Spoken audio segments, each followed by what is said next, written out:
सबरी के खाए झूठे सबरी के खाए झूठे फल सबरी के खाए झूठे फल सबरी के खाए और रुचि रुचि भोग लगाई सबसे ऊंची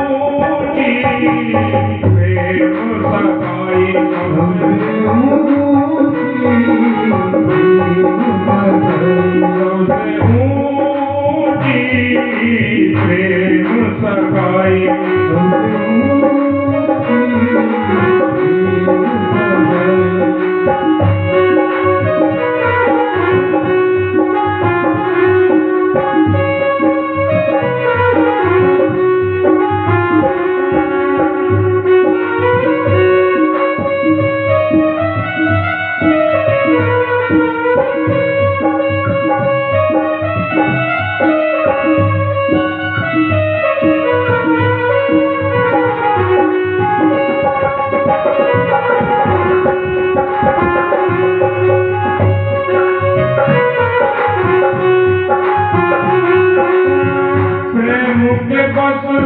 अर्जुन रथ हांक्यो प्रेम के बस अर्जुन रथ हांक्यो प्रेम के बस अर्जुन रथ हांक्यो प्रेम के बस अर्जुन रथ हांक्यो भूल गए ठकुराई सबसे ऊंची प्रेम सगाई सबसे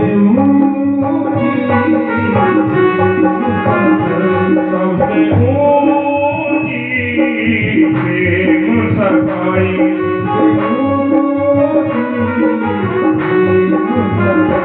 सबसे ऊंची प्रेम सगाई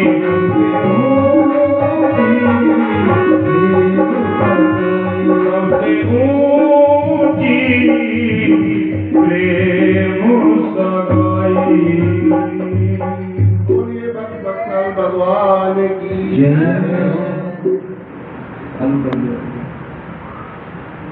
बोलो अन्नकर्म भगवान की सबसे ऊंची प्रेम सगाई।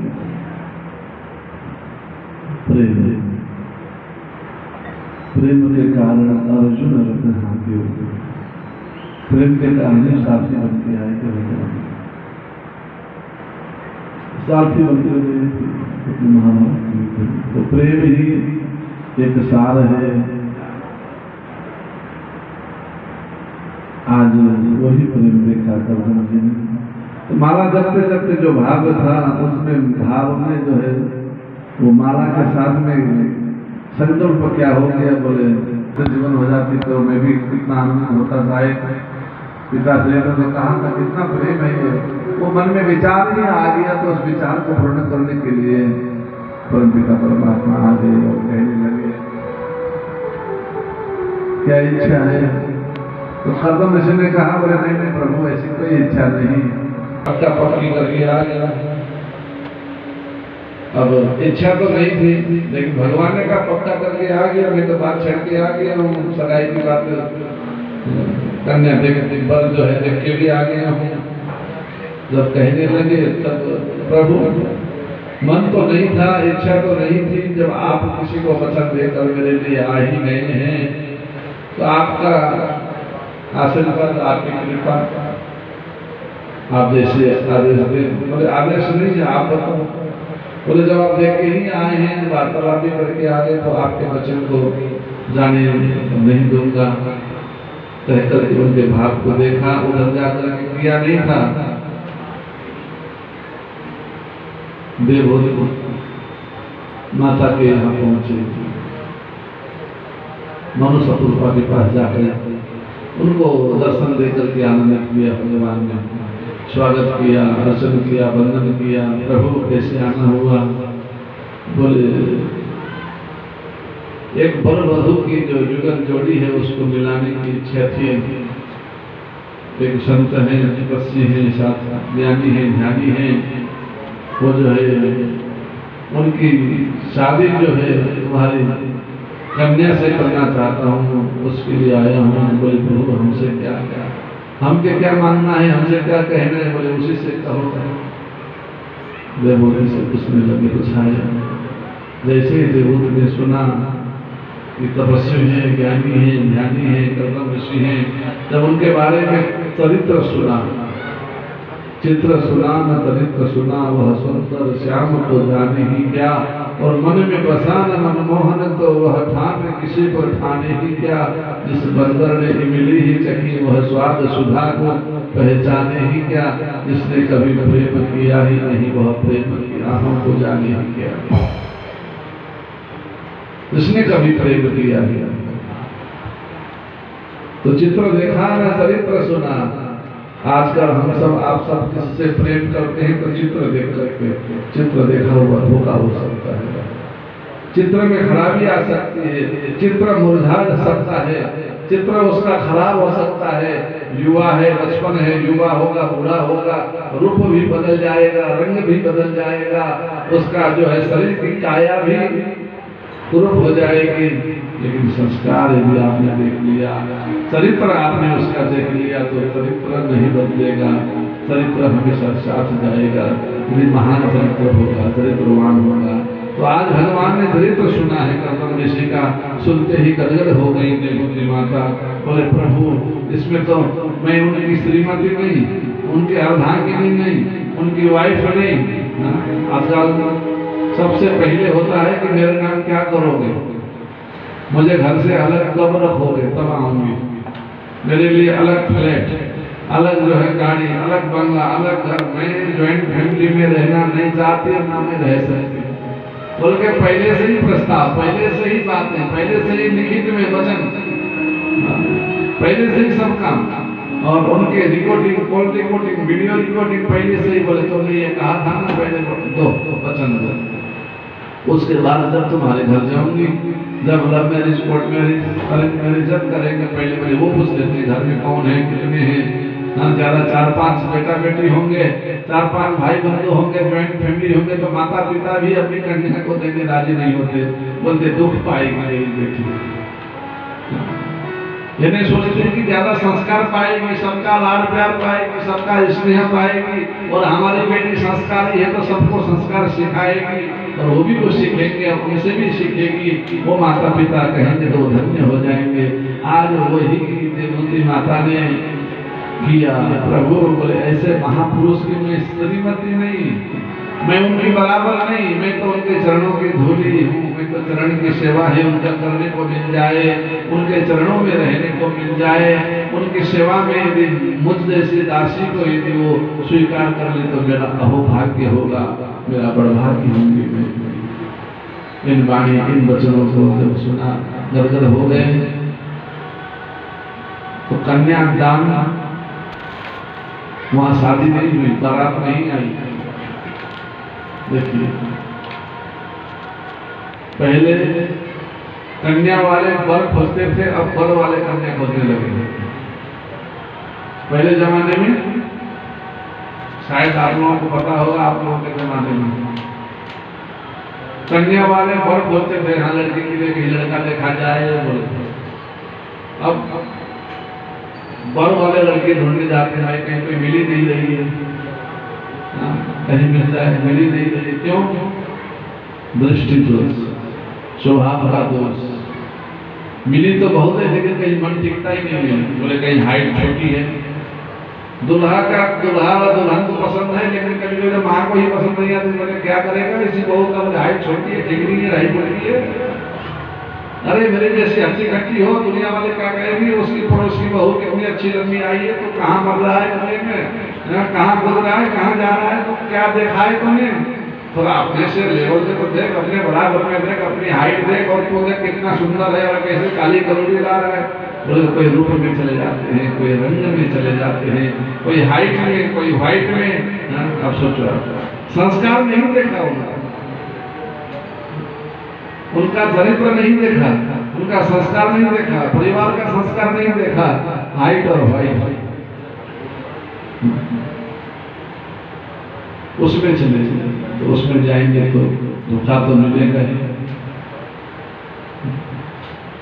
हाइट भी धोखा देने वाली है, और हाइट भी धोखा, व्हाइटपन से भी धोखा मिलेगा। जरा सुंदरता हो गए, जब कल किसी कारणवश कोई बीमारी लग जाए, कुछ हो जाए, या काम करते करते वो थोड़ा सा चमकता हुआ शरीर थोड़ा ढीला हो जाए, तो फिर उसका तो स्वभाव था सुंदर चाहने का, सुंदर देखने का, तो कुरूपता होने पर फिर वो त्याज्य होकर के फिर और जगह भटकता है। वह उसका मन, इसलिए संस्कार से सिंचन करना है, संस्कार को देखना है, संस्कार से लिखा हुआ, संस्कार से सजाया हुआ, संस्कार देख करके मांगा हुआ और पाया हुआ चीज कभी उठता नहीं है, उठता नहीं है, कभी खराब नहीं हो सकता। आज माता पिता दोनों कन्या को लेकर के गए वर देखने के लिए, वर देखने गए थे, देख के तुम आए, तो माता पिता भी देख ले, बोले कन्या तुम भी चलो दर्शन कर। वो बोले हाँ दर्शन करूंगी मैं भी। तीनों जब गए तो कर्दम ऋषि भजन में बैठे हुए थे। कर्दम ऋषि ने 3 आसन बिछा के रखे हुए थे। आएंगे तो अतिथि देव भव, अतिथियों के लिए कुर्सियां होती हैं, अतिथियों के लिए सिंहासन होते हैं, सोफा सेट होते हैं, लेकिन आजकल अतिथि नीचे बैठे होते हैं, घर के लोग कुर्सी बैठे होते हैं। सासू धरती पर है, बहू आराम से पाल के पैर पे पैर धर करके मोबाइल कान में लगा करके, तो कहीं देख लेगी बोल के उधर उधर के हाँ हाँ हाँ हाँ बोल के हाँ बोल के लगे, कहीं कुर्सी छोड़ना पड़ेगा बोल के, वो सिंहासन वो सोफा छोड़नी पड़ेगी। अपनों से बड़े लोग कितने आते जाते हैं, कहीं सोच देखा देखी हो जाएगी तो कुर्सी छोड़ना पड़ेगा बोल के हम अनदेखा कर देते हैं। ये संस्कार देखिए कहाँ से कहाँ चला गया संस्कार। ये कथा संस्कार सिखाने के लिए भी है। वहां पर क्या हुआ, 3 आसन बिछे हुए थे, उसमें मनु और शत्रुप आसन में बैठे, लेकिन देवहूति ने सोचा मेरे स्वामी के बिछाए हुए आसन को मैं कैसे बैठूं, और छोड़ू तो कैसे छोड़ू, उन्होंने आसन दिया है, इसलिए आसन को पलट दिया, पलट करके उस आसन पे हाथ रखा और धरा धरती पर बैठ गए। आसन का भी सम्मान रहा और वो भी उनका भी संस्कार और सम्मान रहा। सबसे पहले ये देखा, ये देखते ही कर्दम ऋषि गदगद हो गए। हाँ चल जो प्रभु ने दिया है। इसीलिए घर में भी जब बहू लड़की देखने आते हैं तो हम लोग सजा के ब्यूटी पार्लर से कन्या को लाते हैं, बैठाते हैं, लेकिन संस्कार से हम सिंचन करेंगे तो हाव भाव वहीं से मालूम पड़ जाता है। जब वो चाय लेके आती हैं, जब वो श्रृंगार के साथ आती हैं, तो उनके चाल से, उनके दृष्टि से, उनके वाणी से, उनके विवेक से, उनके शब्द से, मतलब लड़का लड़की को एक कमरे में रखते हैं बाहर, बोले अब तुम दोनों बात कर लो, पसंद करो, तुम्हारी इच्छा क्या है, उसकी इच्छा क्या है, तुम कैसा चाहते हो, तुम्हारा स्वभाव मिलेगा कि नहीं, तुम्हारा मन मिलेगा कि नहीं, बात मिलेगी कि नहीं, तुम्हारा जो है वाणी मिलेगा कि नहीं, बोल के मिलाते हैं। लेकिन वहाँ संस्कार नहीं मिला। न लड़का संस्कार पूछता है, न लड़की पूछती है, बस कहाँ रखोगे, कैसे रखोगे, क्या करते हो, क्या पढ़ते हो, क्या खाते हो, क्या पीते हो, और इसी चीज में बस वो आगे बढ़ जाते हैं। कल्चर और नेचर जब तक हमारा पूर्ण नहीं होगा, सुंदर नहीं होगा, तब तक जीवन में शांति और सुख नहीं मिलेगी। वो उन्होंने एक चीज पास हो गई, दूसरी बात जब देखा देखी होने लगी, बोले महाराज, कर्दम जी बोल पड़े, महाराज आप कल को कहोगे मेरी बेटी को दुख दिया, मेरा प्रॉपर्टी आप नहीं पूछ रहे हो, लेकिन मैं बता रहा हूँ मेरा कोई संपत्ति नहीं है, मेरे कोई जमीन के रजिस्ट्री कागज नहीं है, ये फूस की झोपड़ी है, इसी झोपड़ी में छोटा सा कोना है, उसी कोने में मैं रहता हूँ, उस कोने में सांप रहते हैं, ऊपर के कोने में बिच्छू रहते हैं, छिपकलियाँ रहती हैं, और ऊपर जाके देखो तो वो पतैया लगे हुए हैं, चिड़िया के घोंसले बने हुए हैं। बोले ये मेरे सब परिवार है, इन्हीं के साथ रहता हूँ। अब सोना चांदी पूछोगे, पैसा पूछोगे, बैंक बैलेंस पूछोगे, तो यही मेरा सब कुछ है और मेरे पास कुछ भी नहीं है।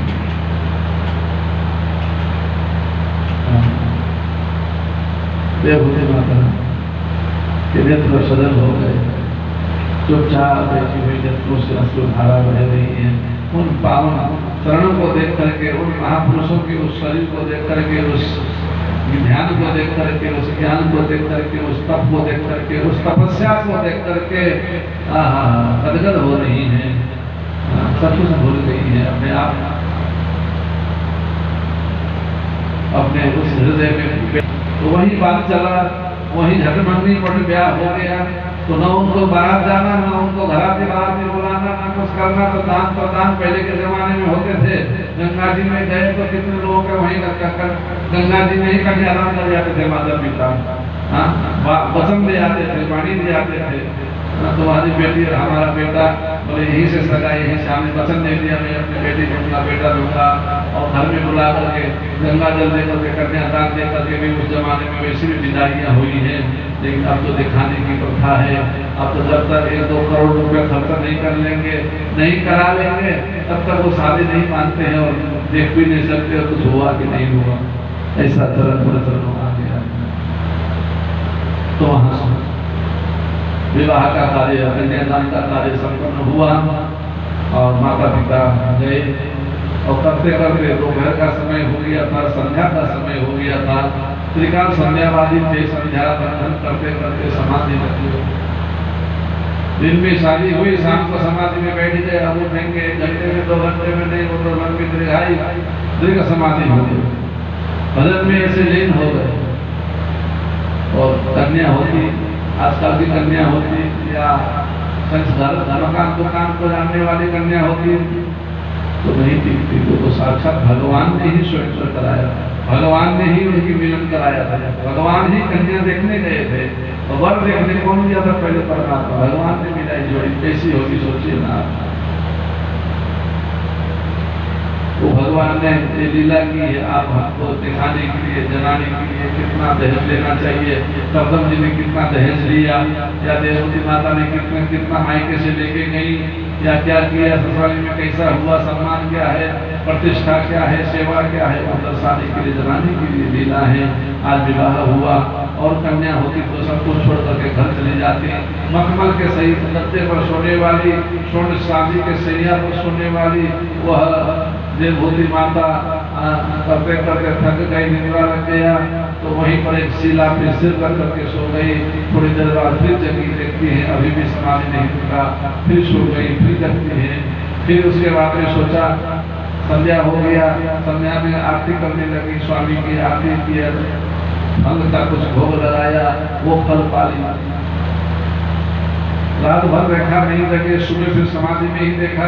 फिर सुबह गीले कपड़े से शरीर को पूछा, चंदन लगाया, टीका लगाया, वस्त्र पहनाए, वस्त्र उड़ाए। उसके बाद में आराम से फिर स्वयं साथ में बैठ के भजन करने लगी। करते करते समय पर फिर भोग लगाया फल फूल आदि का। फिर उस फल को स्वयं भक्षण करने लगी। कुछ दिन बाद सोचा, मेरे स्वामी फल नहीं लेते, मैं कैसे फल लूं? फल छोड़ दिया। जीने के लिए जल तो लेना चाहिए, जल ग्रहण करने लगी। उस जल को भी त्याग कर दिया। मेरे स्वामी के बिना मैं जल कैसे ले? पवन पी के रहने लगी। करते करते पवन भी त्यागने लायक है। ऐसी महान दिव्य आत्मा हो गई। वर्षों तक समाधि लगा रहा। उसके बाद एक दिन अचानक उनकी समाधि टूटी। तो देवभूति माता इतनी सुंदर राजकुमारी थी शादी के दिन, और आज ऐसी हो गई कि पतली हड्डियां हैं, पूरे शरीर की हड्डियों में झुर्रियां पड़ी हैं और केश फंस गए हैं। शरीर पूरा जीर्ण हो गया है, जर्जर हो गया है काया। उस अवस्था को देखा तो कर्दम ऋषि के भी शरीर में बामियां उत्पन्न हो गई है, मिट्टी शरीर में उत्पन्न हो गया है, पेड़ पौधे उग गए हैं। सोचिए कैसी तपस्या हो गया, कैसे ऋषि होंगे, कैसे महापुरुष होंगे। जैसे इंद्रकुला को सामने देखा, एक बूढ़ी माँ डोकरी बैठी हुई है। बूढ़ी डोकरी को देख करके कहने लगे, माता कौन हो? भूल गए।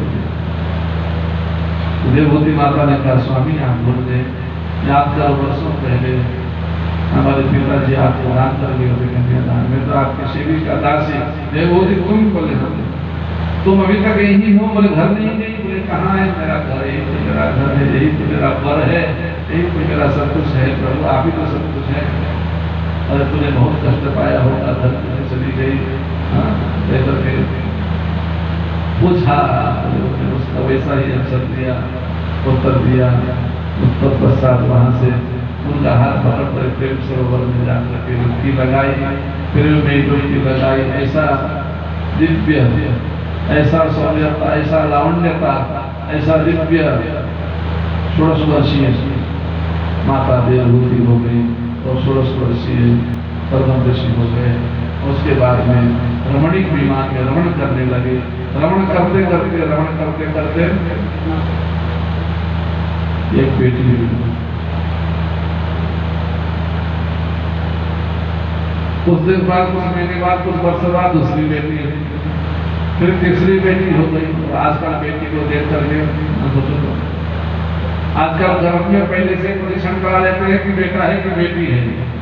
बोले बेटा चाहिए, बोले क्यों, सिर फोड़ेगा। बेटा क्या करेगा, सिर फोड़ेगा, गला काटेगा। बेटियां कोई चाहती नहीं, क्यों, बेटी होंगे तो बोले दहेज देना पड़ेगा, संपत्ति कम हो जाएगा, पैसे कम हो जाएंगे।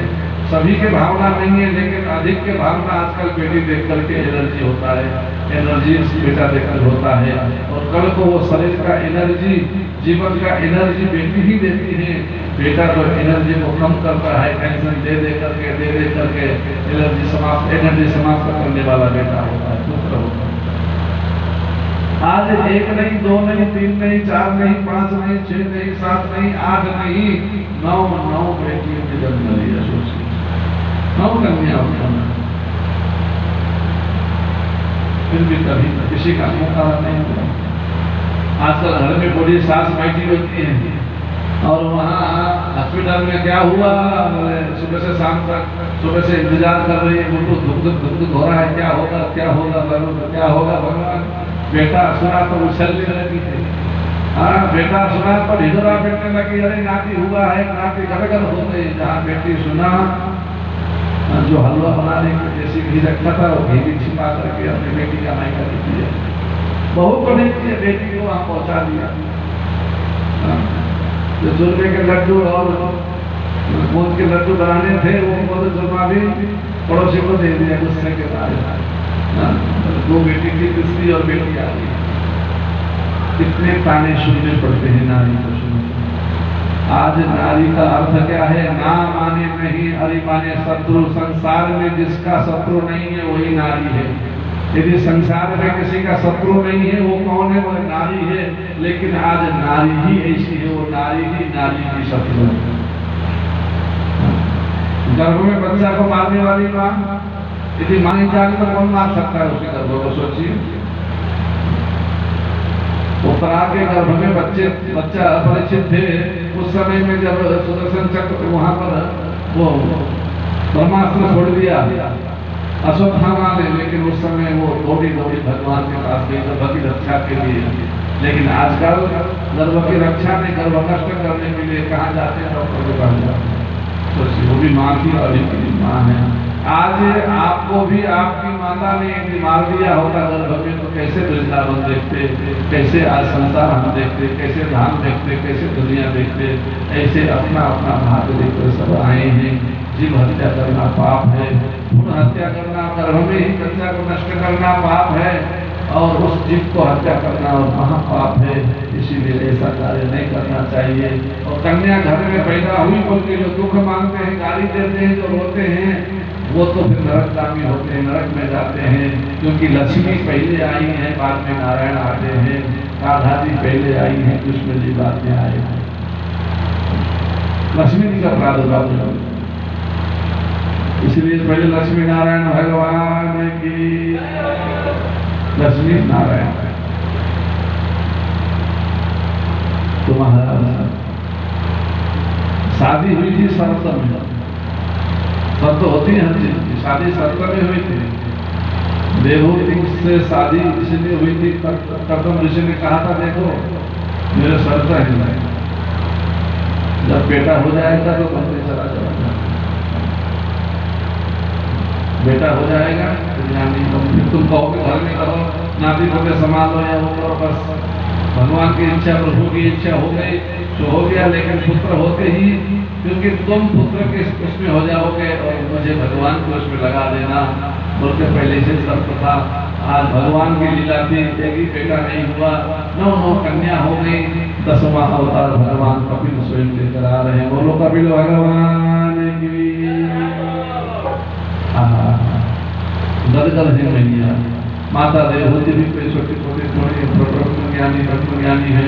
आज माता ने अपनी 9 कन्या, वो 9 कन्या भी कौन है पता? अरुंधति माता, वशिष्ठ की पत्नी, अत्रि की पत्नी, जो बड़े बड़े संत महर्षि हैं उनकी पत्नी जितनी भी है ना, अनसुईया माता, ये सब उनकी पुत्री है। ऐसे ऐसे ऋषियों को ब्याही गई।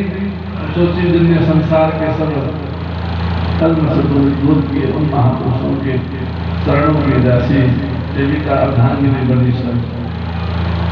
आज माता ने कपिल भगवान ने स्नान कराया, रति लगाई, व्यासासन में विराजमान कराया, सब कन्याओं को बुलाया, सब व्यासासन में लगा करके पूजा करने लगी। आज माँ बेटी की पूजा करती है, वो बेटा नहीं परमात्मा स्वयं अवतार लेकर के आए हैं। आज माता के कलश दूर करने के लिए माता का आज मन बड़ा दुखी था, बेचैन था। माता पूछने लगी, कहने लगी, प्रभु इस मन को कैसे समझाऊं, यह मन को कैसे कंट्रोल करूं? सबसे बड़ा चंचल मन, कैसे इस मन को रोका जाए, मन की वेग को रोका जाए, कैसे इंद्रियों को काबू में किया जाए, किस तरह से भगवत प्राप्ति हो, किस तरह से भगवान की शरणागति मिले, किस तरह से भगवतमय हम हो जाए, कैसे कृपा हो गई। नाना प्रकार के प्रश्न करने लगी माता। नौका भक्ति का ज्ञान उपदेश दिया। सर्वणं प्रीतरं विष्णु स्मरणं पाद सेवनम् अर्चनं वंदनं दास्यं सख्ययात्मा निवेदनम्।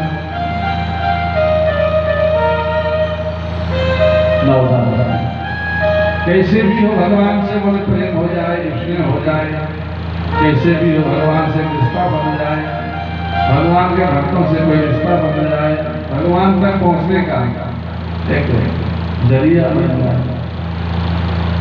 संसार में सब दुखी है माँ, कोई भी सुखी नहीं माँ। संसार में सब दुखी है, कोई दुखी नहीं। संसार में साथ क्या जाता है?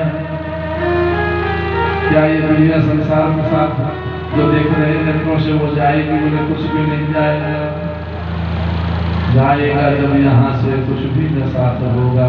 2 गज कफन का टुकड़ा तेरा निवास होगा। कोई गया है, जो भी गए हैं कुछ लेके गए, देखा कभी आपने भेजा कभी?